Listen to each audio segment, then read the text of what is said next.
Students, हम बात करेंगे कि हाइड्रोक्लोरिक एसिड या हाइड्रोजन क्लोराइड, जिसको हम एब्रीविएट करते हैं या उसके लिए सिंबल लिखते हैं HCl।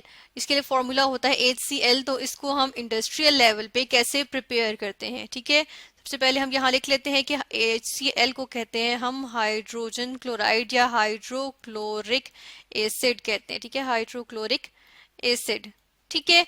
तो हम देखते हैं कि इंडस्ट्रियल लेवल पे हम करते हैं, सोडियम क्लोराइड होता है। सोडियम क्लोराइड का हम जब स्ट्रॉन्ग सा सोल्यूशन बनाते हैं, ठीक है, जिसमें सोडियम क्लोराइड इतना ज्यादा डिसॉल्व कर दिया जाए वाटर में इस सोल्यूशन बनाने के लिए कि मजीद करना चाहें तो नहीं होगा डिसॉल्व, तो इसको हम कहते हैं सैचुरेटेड सोल्यूशन। ठीक है, सोडियम क्लोराइड का सैचुरेटेड सोल्यूशन हो जाएगा या किसी भी चीज का सैचुरेटेड सोल्यूशन हो गया, ठीक है, सैचुरेटेड सोल्यूशन। तो ये जो सैचुरेटेड सोल्यूशन है सोडियम क्लोराइड का, इसको हम कहते हैं, कॉमन जो इसका नेम होता है हम कहते हैं ब्राइन, ठीक है, ब्राइन कहते हैं। अब ब्राइन जो है हम यूज करते हैं, इसकी इलेक्ट्रोलिसिस करते हैं, यानी कि सोडियम क्लोराइड को हम जो है इलेक्ट्रिसिटी प्रोवाइड करके इसका ब्रेक कर देते हैं, इसको ब्रेक कर देते हैं, ठीक है। तो हम देखते हैं कि होता क्या है और इस प्रोसेस को हम क्या कहते हैं। ये हमारे पास आ गया प्रोसीजर, ठीक है। इसमें हो क्या रहा है, इसमें हमारे पास एक ये सेल है, ये इसको पूरे को हम सेल कहते हैं, ठीक है। इसके अंदर क्या होते हैं, ये इलेक्ट्रोड्स मौजूद हैं इसके अंदर। जिस तरह से ये एक इलेक्ट्रोड है, जिस तरह हम चलिए इसको ऐसे लेबल कर देते हैं कि ये भी इलेक्ट्रोड है और ये भी इलेक्ट्रोड है, तो हम बीच में लिख देते हैं कि ये दोनों क्या है, ये हमारे पास इलेक्ट्रोड्स हैं, ठीक है, ये इलेक्ट्रोड्स हैं। फिर इसमें हमारे पास सोल्यूशन आ गया, इसके अंदर हमने जो है वो ब्राइन का सोल्यूशन ऐड किया, ठीक है। और इसके अलावा हम यहाँ से इसके अंदर वाटर भी ऐड कर देते हैं, ठीक है, वाटर भी ऐड करते हैं। अब क्या होता है कि जो इलेक्ट्रोड्स हैं यानी कि प्लेट्स होती हैं, ठीक है, इन प्लेट्स को हमने यहाँ से बैटरी से कनेक्ट किया, यहाँ बैटरी लगी हुई है, बैटरी से कनेक्ट किए। अब बैटरी के दो एंड्स होते हैं, एक पॉजिटिव टर्मिनल होता है, एक नेगेटिव टर्मिनल। तो जिस इलेक्ट्रोड को हमने पॉजिटिव टर्मिनल जो बैटरी का था उससे कनेक्ट किया, उसे हम कहेंगे एनोड, ठीक है। और जिसको नेगेटिव एंड से किया उसको कह दिया हमने कैथोड, ठीक है। अब हम देख रहे हैं कि जो एनोड है उस पे हमारे पास क्लोरीन गैस बन रही है और वो हम निकाल रहे हैं यहाँ से, ठीक है। और अगर हम कैथोड पे देखें तो यहाँ हाइड्रोजन गैस बन रही है और हमने यहाँ से हाइड्रोजन गैस निकाल ली, ठीक है। और जो सोल्यूशन है इसमें हमारे पास सोडियम हाइड्रोक्साइड बन रही होती है, ये भी हमें मिल जाता है। अब हमारा कंसर्न है क्लोरीन गैस से और हाइड्रोजन गैस से, ठीक है। तो हम देखते हैं कि जब ये क्लोरीन गैस और हाइड्रोजन गैस हमें मिलती है, ठीक है, और ये जो हमने प्रोसेस किया था इसका हम नाम भी लिख देते हैं यहाँ पे कि इस प्रोसेस को क्या कहते हैं, इसको कहते हैं क्लोर alkali process, क्लोर alkali alkali process कहते हैं, ठीक है। इसको इसमें हमने किया गया है कि इलेक्ट्रिसिटी प्रोवाइड करके या बैटरी से हमने इलेक्ट्रिक करंट प्रोवाइड किया और हमने सोडियम क्लोराइड को तोड़ दिया और इससे हमने क्या क्या चीज हासिल की है, हमने हासिल किया हाइड्रोजन गैस और क्लोरीन गैस, ठीक है, हमने ये हासिल किया है। अब हम देखते हैं कि हमने हाइड्रोजन गैस और क्लोरीन गैस जो हमें हासिल हुई है इसका हमने रिएक्शन करवा दिया, ठीक है। इनका हमने जब रिएक्शन करवाया, ये हमारे पास रिएक्शन हुआ कि हाइड्रोजन गैस और क्लोरीन गैस ने रिएक्ट किया आपस में, ठीक है, हाइड्रोजन और क्लोरीन गैस ने रिएक्ट किया और हमारे पास बन गई हाइड्रोजन क्लोराइड गैस, ठीक है।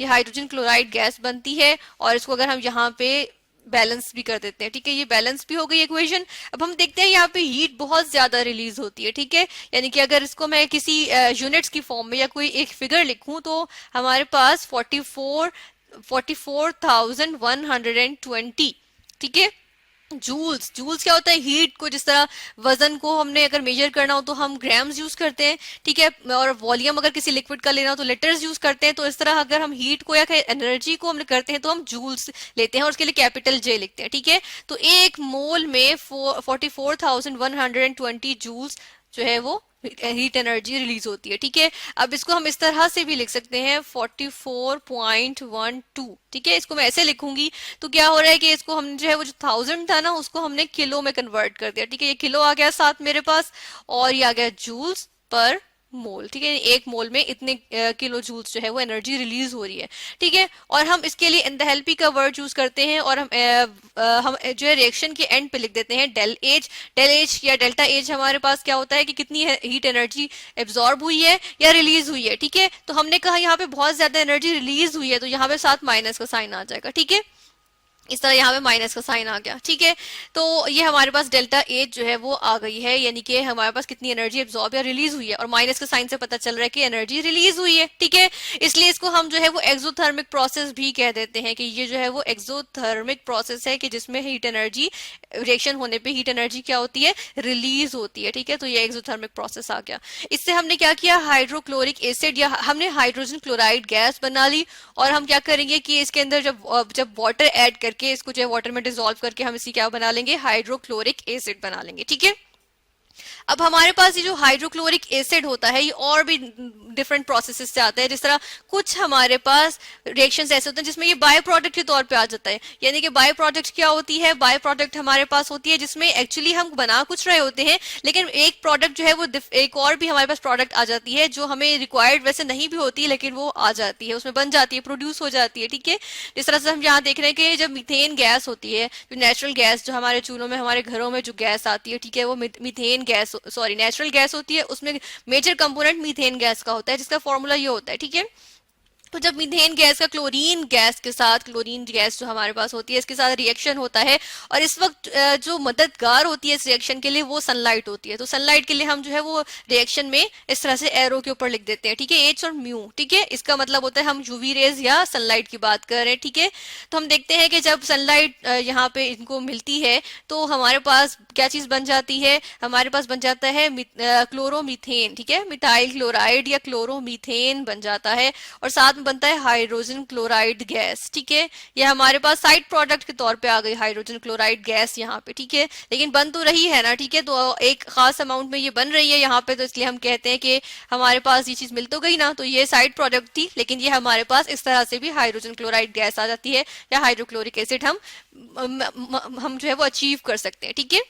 फिर हम ये देख लेते हैं कि इसके मजीद भी रिएक्शंस होते हैं, जिस तरह से अगर हम करवाएं फॉस्फोरस के साथ, जिस तरह यहाँ फॉस्फोरस के साथ फॉस्फोरस का कंपाउंड लिया हुआ है हमने, फॉस्फोरस ट्राइक्लोराइड, ठीक है। जब वाटर से इसका रिएक्शन होगा तो क्या होता है कि यहाँ पर हमारे पास एक एसिड बन जाता है, ठीक है। हम देख लेते हैं यहाँ पे कौन सा एसिड बनता है, यहाँ पे बनता है H3PO3, ठीक है। H3PO3 इसको क्या कहते हैं, इसको कहते हैं फॉस्फोरस एसिड, ठीक है, इसको फॉस्फोरस एसिड कहते हैं, और ये हमारे पास बनता है, और साथ के साथ हमारे पास बन जाती है हाइड्रोजन क्लोराइड गैस, ठीक है। यहाँ पे हाइड्रोजन क्लोराइड गैस बन गई, ठीक है। ये हमारे पास आ गई हाइड्रोजन क्लोराइड गैस। अब यहाँ पे इसको साथ के साथ बैलेंस भी कर लेते हैं इस इक्वेशन को बैलेंस करें तो यहाँ पे 4 हाइड्रोजन है, तो अगर यहाँ पे हम 2 लगाएंगे तो हमारे पास ऑक्सीजन तो बैलेंस नहीं होंगे, तो यहाँ ऑलरेडी ऑक्सीजन 3 है, तो यहाँ पर हम क्या करते हैं कि यहाँ 3 लगा देते हैं, ठीक है। तो यहाँ पे 3 हो गए, यहाँ पे 3 ऑक्सीजन हो गए। फिर हम देख रहे हैं कि यहाँ 6 हाइड्रोजन जो है वो 6 हो गए हैं, तो ऐसा करते हैं कि यहाँ पर हम 3 लगा देते हैं, ठीक है। अब ये इक्वेशन हमारे पास बैलेंस्ड है, और ये हमारे पास क्या बना, फॉस्फोरस एसिड बना, और साथ में बाय प्रोडक्ट में हमारे पास हाइड्रोजन क्लोराइड गैस बन गई, जिससे हम हाइड्रोक्लोरिक एसिड जो है वो ऑब्टेन कर लेंगे, ठीक है। फिर हम देख लेते हैं कि इसी तरह हमारे पास होता है एक हाइड्रोजन सल्फाइड, ठीक है, हाइड्रोजन सल्फाइड गैस होती है, ठीक है। ये हमारे पास आ गई हाइड्रोजन सल्फाइड गैस। इसका जब रिएक्शन होता है क्लोरीन गैस के साथ, जब ये रिएक्शन करेगी क्लोरीन गैस के साथ, यानी कि हमारे पास हाइड्रोजन सल्फाइड थी, उसके ऊपर से हमने पास की क्लोरीन गैस, तो हमारे पास यहाँ पे क्या प्रोडक्ट्स बनती हैं, हमारे पास यहाँ पे बन जाता है सल्फर, सल्फर आ जाता है, ठीक है, solid sulphur, sulphur solid form में होता है, ये हमारे पास सल्फर आ जाता है, ठीक है।